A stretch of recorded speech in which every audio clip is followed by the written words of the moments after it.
And we have Abhijit Ghosh જેઓ Gandhinagar queer ફાઉન્ડેશનમાંથી આવ્યા છે આપણી સાથે. Abhijit, Apurva and Aditya, welcome to vibes of India. પણ અત્યારે જ્યારે આપણે વાત એડોપ્શનની કરી રહ્યા છે, अभिजीत, मेरा आगे का सवाल आपसे है कि ये कम्युनिटी को इसीलिए मना किया गया क्योंकि ये किसी तरह का बाइफर्गेशन हुआ है, या फिर आपको लगता है कि इसके पीछे कई ऐसे मुद्दे होंगे जो रिलेट नहीं कर पा रहे हैं कि क्यों अडॉप्ट नहीं कर पा रहे?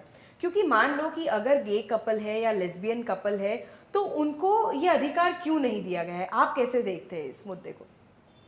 अगर आप जजमेंट को देखें तो हमें पता चलता है कि जस्टिस चंद्रचूड़ और जस्टिस कौल ने ये अडॉप्शन का जो जजमेंट था वो हमारे एलजीबीटी कम्युनिटी के फॉर में दिया था जी.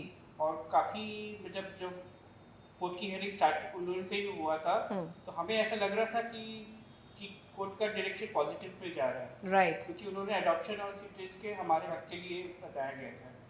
फिर बाद में जैसे जैसे हियरिंग जजमेंट का ये वर्डिक्ट आ रहा था तो फिर वो डिसअपॉइंटमेंट में चले गए. बिल्कुल. तो हमें इससे ऐसा पता चल रहा है कि वी आर नॉट डिनाइड, हम लोग को दिया नहीं गया है, जस्ट कि एक लाइक 3:2 जैसा हम लोग बोल रहे हैं कि जजमेंट आया है जी. अगर दूसरे कोई जज अगर इसके फॉर्म में आता है अडॉप्शन में तो शायद हम लोगों को कोई लॉ वगैरह वो मेजॉरिटी में मिल सकते हैं. बिल्कुल. दूसरी और चीज़ है कि जस्टिस चंद्रचूड़ का ये ऑब्जर्वेशन था जो हमारा जो कारा गाइडलाइंस है, कारा गाइडलाइंस में हमें ऐसा किया जाता है कि जो पूरे इंटायरली एलजीबीटी कम्युनिटी को इससे वंचित किया गया है, डिस्क्रिमिनेशन किया गया है. उसमें ऐसा किया गया कि अगर कोई सिंगल पर्सन हेटेरोसेक्सुअल अगर अडॉप्ट कर सकता है तो हम लोगों को क्वेयर कपल को इसलिए नहीं कर सकते क्योंकि वो एक सोशल एक जैसे मैरिज के एक दायरे में नहीं आता है, जैसे हस्बैंड वाइफ एंड चिल्ड्रन. तो वो एज ए इंस्टीट्यूशन अगर मानते हैं तो सिंगल पर्सन को क्यों देते हैं? तो उसको नहीं देना चाहिए था.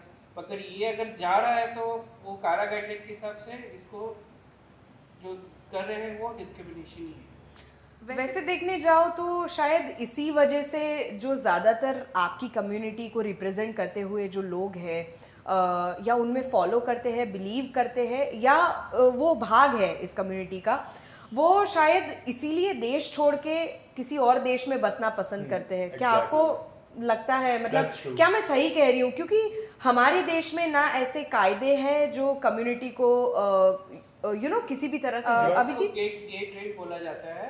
एंड इसमें क्या है कि जो लोग यहाँ से चले जा रहे हैं उसकी वजह से जैसे दूसरे लोग जो इंडिया में आना नहीं चाहते हैं, जैसे टूरिज्म को ये सब चीज़ में, क्योंकि हमारा क्या बोल को एक गलत संदेशा जाता है कि we are not gay friendly. हमारे यहाँ पर जो कपल्स इंडिया में आना चाहते हैं तो इसके लिए हमारा बहुत सारी जीडीपी का नुकसान भी होता है. और बहुत सारी ऐसी चीज़ें हैं जो मैं भी ये समझता हूँ कि एलजीबीटी कम्युनिटी को बहुत सारे mental like stress, depression, suicide और ये सब चीज़ का डे टू डे लाइफ में झेलना पड़ता है. बिल्कुल. तो क्योंकि सोशली एक्सेप्टेबल इसके लिए क्या होता है कि हमारा जो प्रोडक्टिविटी जो हम लोग दे सकते हैं हमारे देश की प्रगति के लिए वो हम लोग नहीं दे पा रहे हैं, क्योंकि हमारा आपको लगता है कि हमारा भविष्य अंधकार में है, उसमें कोई फ्यूचर नहीं है. तो मैं ये समझता हूँ कि जो सुसाइड के जो केसेस होते हैं काफ़ी ज़्यादा है as compare to the heterosexual.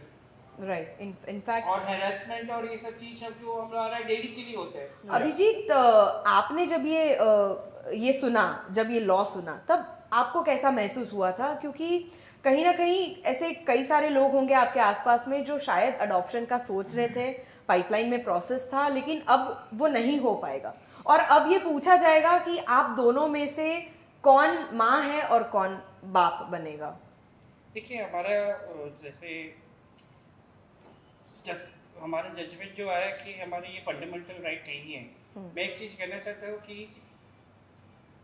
India में, भारत पे एक ऐसा देश है जहाँ पर रिलेशनशिप को काफ़ी महत्व दिया जाता है. तो हम अपने रिलेशनशिप को सिक्योर करने के लिए ही ये राइट्स मांग रहे हैं. कोई ज़्यादा या कम नहीं मांग रहे, इक्वल राइट्स मांग रहे हैं. हम अगर देखेंगे हमारे दादाजी, उसके परदादा, किसी के पास मैरिज सर्टिफिकेट नहीं होती थी. वो लोग शादी करते थे Yes. तब हमारे राइट्स वगैरह नहीं थे। जी ये जो राइट्स वगैरह आया है ये आफ्टर द इंडिपेंडेंस ही आया है, जी। कई साल ही हुआ है वो उसके।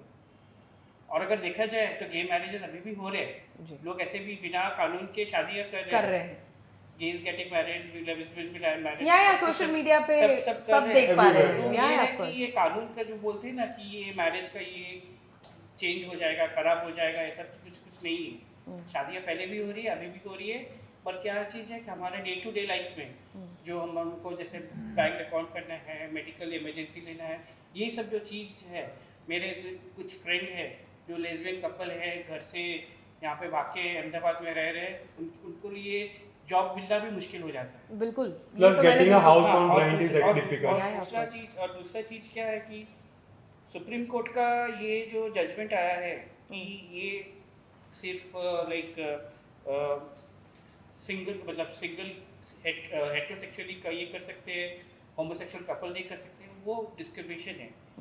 तो ये मेरा कहने का मतलब है कि कोर्ट ने ये चीज़, जैसे हम तुमको फील कर रहे हैं, तुम्हारा बात सुन रहे हैं, लेकिन तुम्हारे लिए कुछ काम नहीं कर सकते, तुम्हारे हित में निर्णय तो- नहीं कर हाँ, सकते। तो कोर्ट को ऐसा करना चाहिए था कि गवर्नमेंट को एक टाइम फ्रेम देना चाहिए था कि आपका ये टाइम फ्रेम है, आप अपना कमेटी बनाओ, इसका ये करो। अगर वो नहीं करती है तो गवर्नमेंट को इसको अकाउंटेबिलिटी देना चाहिए कि आप क्यों नहीं कर रहे।